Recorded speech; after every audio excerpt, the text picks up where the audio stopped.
नमस्कार, मैं हूं जया सिन्हा। हमारे पद्म सीजन 2 के इस खास अंक में आप सभी का बहुत स्वागत है। इतिहास की किताबें तो हम सभी पढ़ते हैं, लेकिन आज के अंक में बात उन लोगों की जिन्होंने अपनी काबिलियत से, अपने जुनून से इतिहास रच दिया। जी हाँ, ये वो लोग हैं जिन्होंने अपने जीवन के सबसे कठिन और सबसे दर्दनाक समय में भी हिम्मत नहीं हारी और अपने जीवन को एक नया मकसद दिया, एक नया लक्ष्य दिया।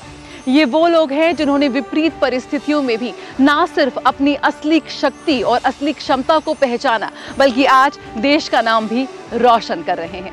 हमारे पद्म में आज बात उन खिलाड़ियों की जिन्होंने इतिहास रच दिया। आजकल तो छुटपन से ही बच्चे ये निर्णय कर लेते हैं कि उन्हें बड़े होकर क्या बनना है। माँ बाप भी उनकी छुपी प्रतिभा को पहचानते हैं और उन्हें प्रोत्साहित करते हैं। सुमित अंतिल ने भी बचपन से ही निर्णय कर लिया था कि वो बड़े होकर पहलवान बनेंगे और इसके लिए वो लगातार कड़ी मेहनत भी कर रहे थे। 2015 में हुई दुर्घटना ने सुमित अंतिल के पहलवान बनने के सपने को तोड़ दिया, लेकिन उन्होंने मेहनत जारी रखी। उस वक्त वो पैरालंपिक्स के बारे में जानते भी नहीं थे, लेकिन 10 साल से भी कम समय में सुमित अंतिल हमारे देश के पैरालंपिक खेलों के एक बड़ा सितारा बन चुके हैं। लगातार और नए कीर्तिमान रच रहे हैं। जी हाँ, आइए करते हैं मुलाकात सुमित अंतिल से, एक पैरालंपियन और भाला फेंक खिलाड़ी जो लगातार नए कीर्तिमान रच रहे हैं।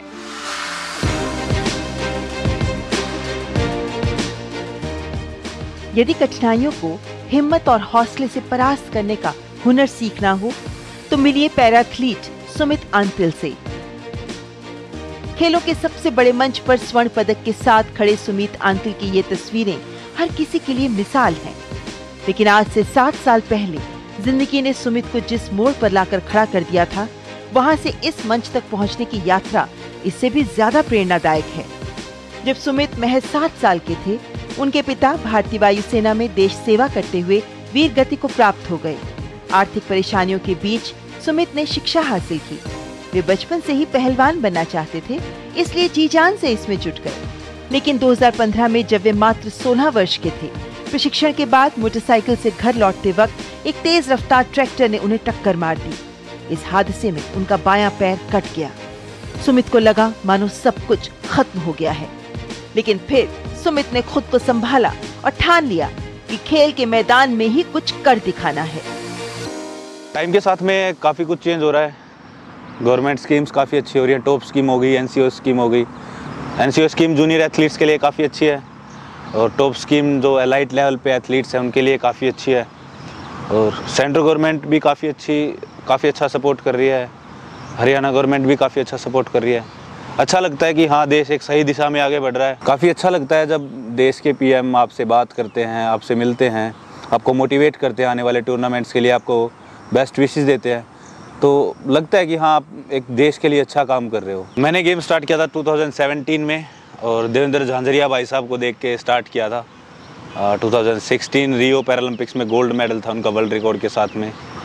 तो यूट्यूब पे वीडियोस देखी थी उनकी, तो काफ़ी इंस्पायर हुआ था। आज लोग पैरा गेम्स को जानते हैं कि हाँ, पैरा गेम्स होते हैं। उस टाइम पे इतनी अवेयरनेस नहीं थी लोगों में।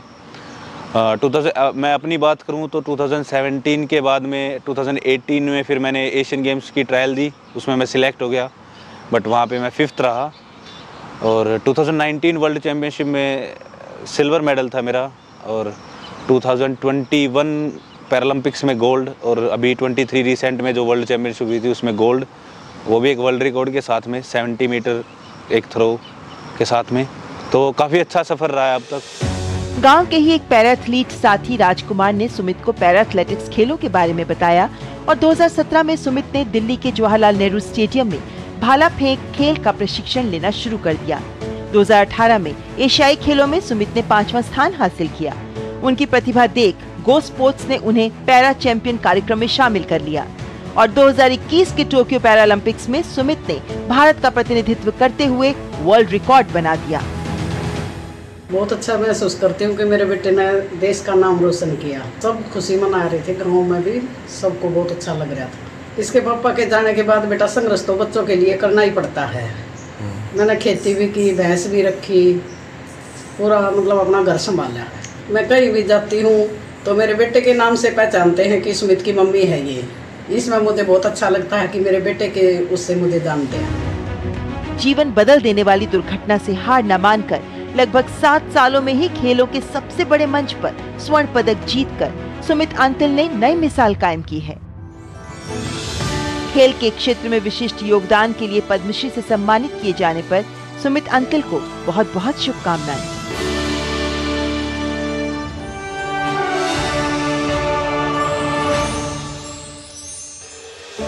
अवनी लेखरा पैरालंपियन और राइफल शूटर। पैरालंपिक्स में स्वर्ण पदक जीतने वाली अवनी लेखरा पहली भारतीय महिला है। 3 सितंबर 2021 को पैरालंपिक्स के इतिहास में अवनी लेखरा 2 पदक जीतने वाली पहली भारतीय महिला पैरालंपियन बनी। 2021 में इन्हें खेल रत्न अवार्ड से सम्मानित किया गया। 2022 में इन्हें पद्मश्री से सम्मानित किया गया। पैरा शूटिंग में मजबूती से आगे बढ़ते हुए अवनी लेखरा आज दिव्यांगजनों के अधिकारों को लेकर मुखरता से अपनी आवाज उठा रही है।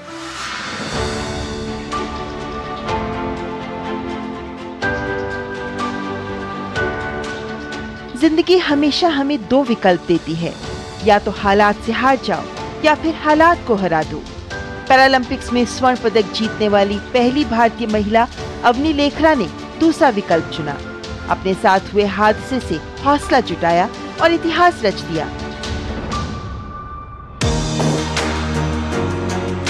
ये पैरालंपिक्स में 2 पदक जीतने वाली भी पहली भारतीय महिला हैं।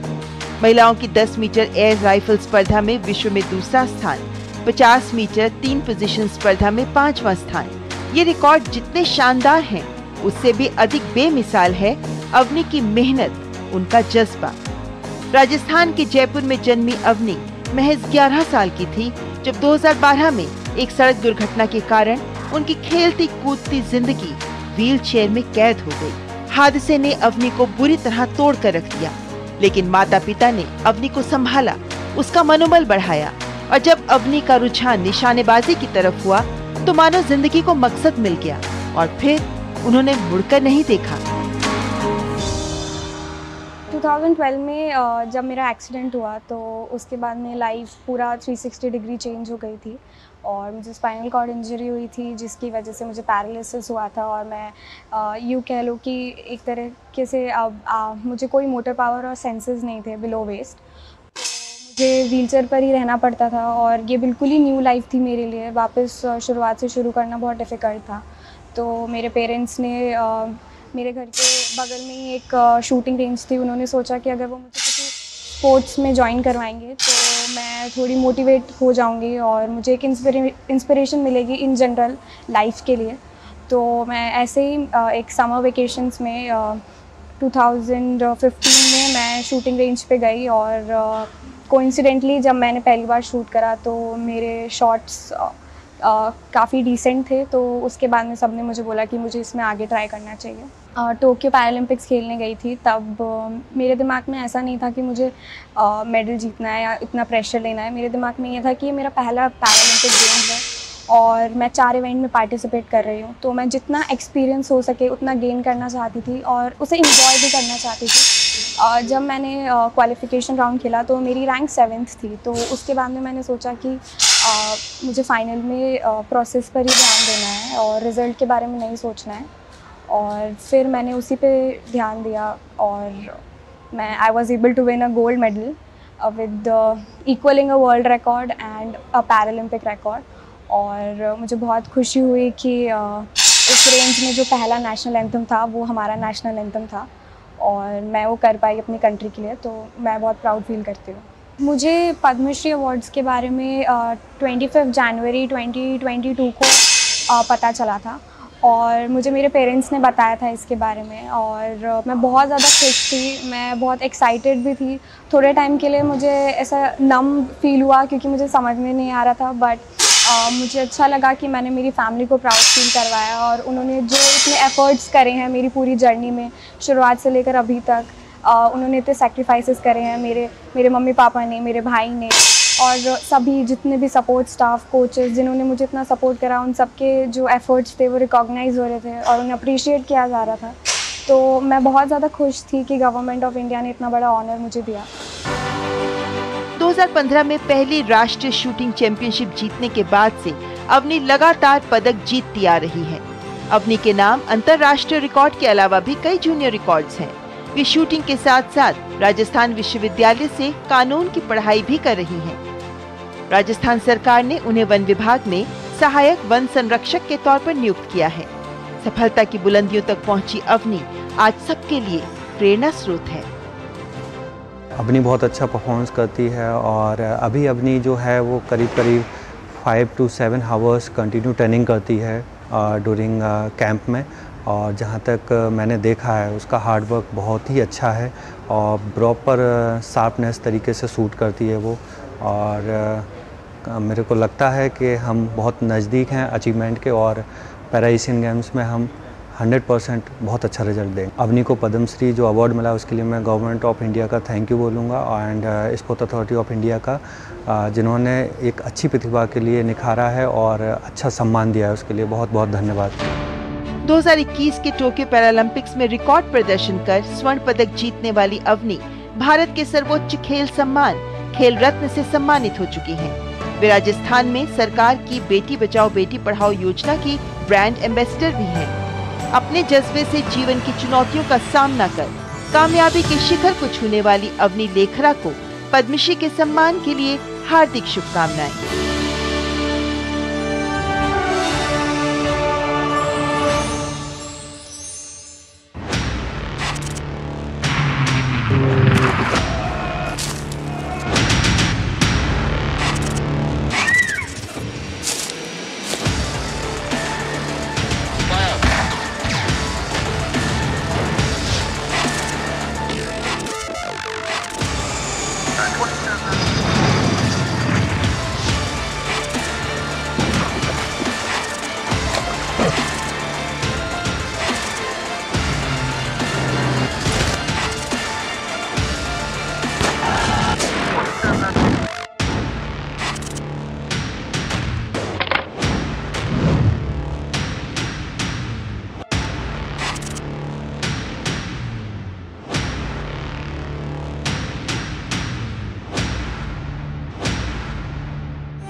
प्रमोद भगत जब 5 वर्ष के थे तो उन्हें पोलियो हो गया था, एक पैर उनका विकलांग हो गया था। 13 वर्ष की उम्र में वो अपना पहला बैडमिंटन मैच देखने गए। इस खेल से उन्हें एक अलग ही जुड़ाव महसूस हुआ और वो लग गए इस खेल को सीखने में।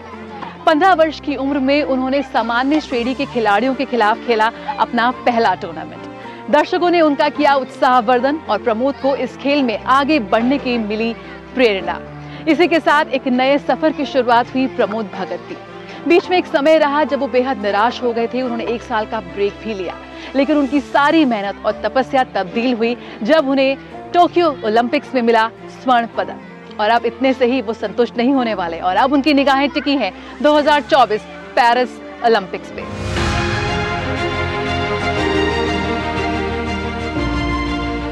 अंतर्राष्ट्रीय पैरा बैडमिंटन खिलाड़ी प्रमोद भगत, जो आज जीवन की कठिन परीक्षा पार कर विश्व के नंबर 1 खिलाड़ी बनकर पूरे देश को गौरवान्वित कर रहे हैं, जिनका जीवन संघर्ष मेहनत से असंभव लक्ष्य को हासिल करने की बानगी प्रस्तुत करता है। ओडिशा के बरगढ़ जिले के अट्टाबीरा में जन्मे प्रमोद जब 5 वर्ष के थे तब बाएं पैर में पोलियो हो गया, लेकिन प्रमोद निराश नहीं हुए। पढ़ाई के साथ साथ 13 वर्ष की उम्र में बैडमिंटन खेलना शुरू किया और 15 साल की उम्र में अपना पहला टूर्नामेंट खेला। उनके शानदार प्रदर्शन ने उन्हें बैडमिंटन करियर में आगे बढ़ने के लिए प्रोत्साहित किया।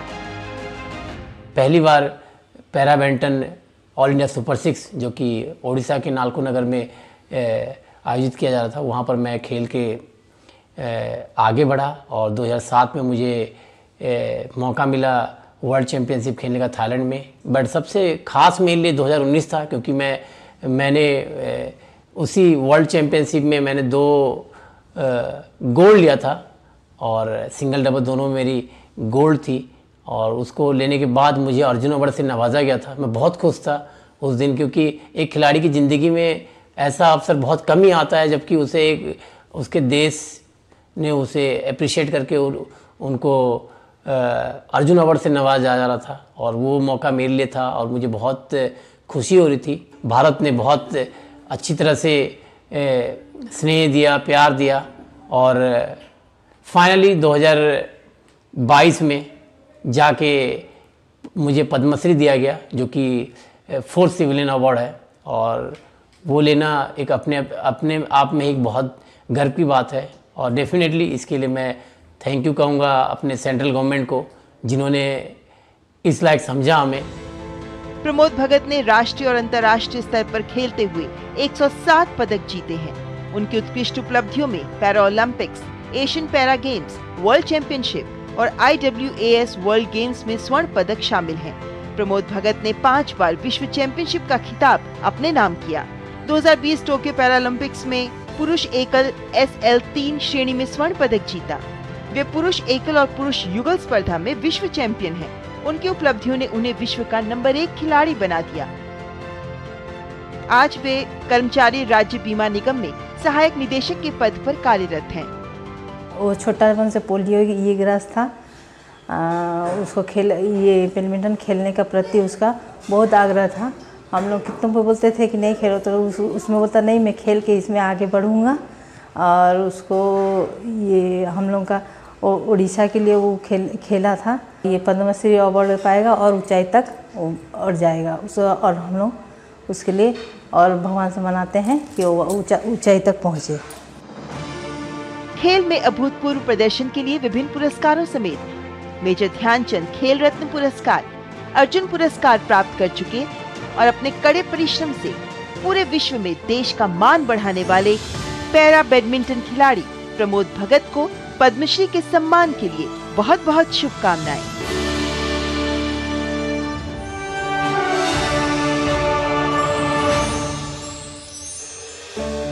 ये वो बच्चे हैं जो बहुत जल्द वैश्विक मानचित्र पर भारत का नाम रोशन करेंगे। जुनून और अनुशासन, जी हाँ, पैशन एंड सेल्फ डिसिप्लिन, ये 2 सबसे महत्वपूर्ण चीजें हैं किसी भी फुटबॉलर के लिए, किसी भी गोलकीपर के लिए। और ये कहना है ब्रह्मानंद संखवलकर का।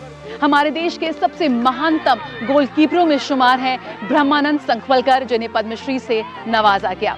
अखिल भारतीय फुटबॉल महासंघ ने 1985 से लेकर 95 तक के दशक के सर्वश्रेष्ठ खिलाड़ी का पुरस्कार भी इन्हें दिया है। 1983 से लेकर 1986 तक ये भारतीय पुरुष हॉकी टीम के कप्तान भी रहे। ब्रह्मानंद संखवालकर जो अब तक के सर्वोत्तम खिलाड़ियों में शुमार हैं और अभी भी लगातार युवाओं को प्रेरित कर रहे हैं।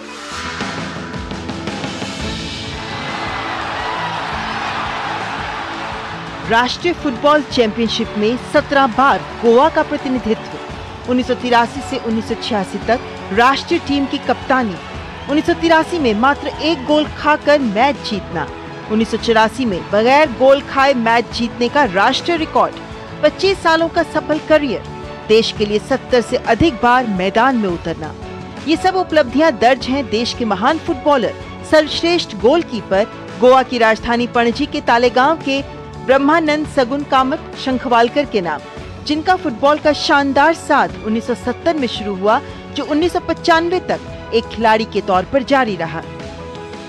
मेरा फादर और VM सलगांवकर, जो हमारे प्रेसिडेंट थे सलगांवकर, शिवानंद सलगांवकर, उनका जो पिताजी थे, उसने क्लब शुरू किया था 1956 में। वो क्लब को मैंने खेला, मेरे पिताजी भी बोला सलगांवकर आ गए तो खेलो सलगांवकर, और उधर उनके पास मेरे को नौकरी दे दिया और सलगांवकर के पास एंटर हो गया। उसके बाद बहुत बड़ा होगा फुटबॉल का, मेरा भी हो गया।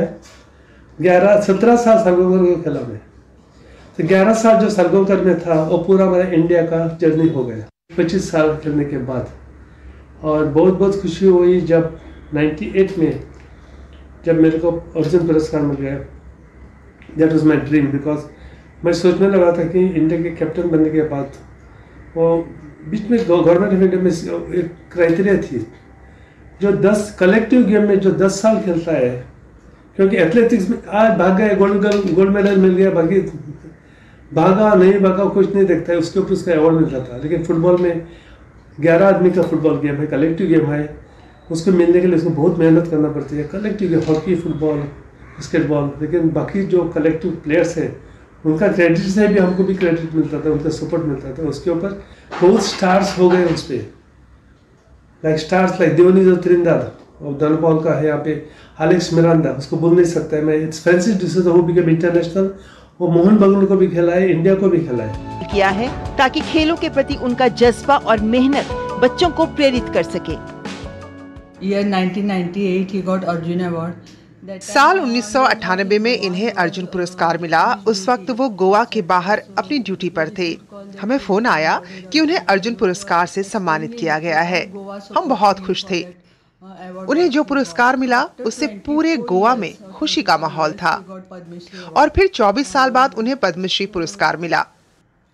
फुटबॉल के खेल के प्रति लगाव और इनके फुटबॉल करियर में 50 साल पूरे करने के बाद सरकार ने आखिरकार इनके काम को पहचान दे दी, ताकि वो आने वाले युवा फुटबॉलरों को सिखाने में अपना योगदान दे सके।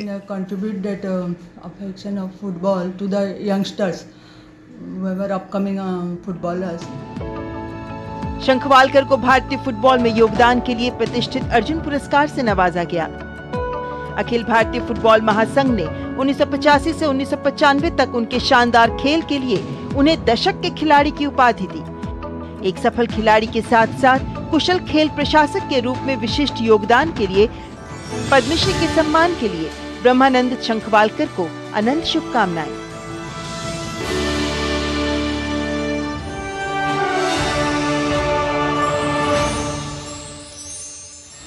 पैरालंपिक्स को लेकर पहले ना ज्यादा जागरूकता थी, ना ही ये ज्यादा लोकप्रिय थे, लेकिन इन खिलाड़ियों की उपलब्धियों ने एक नए युग का आरंभ किया है।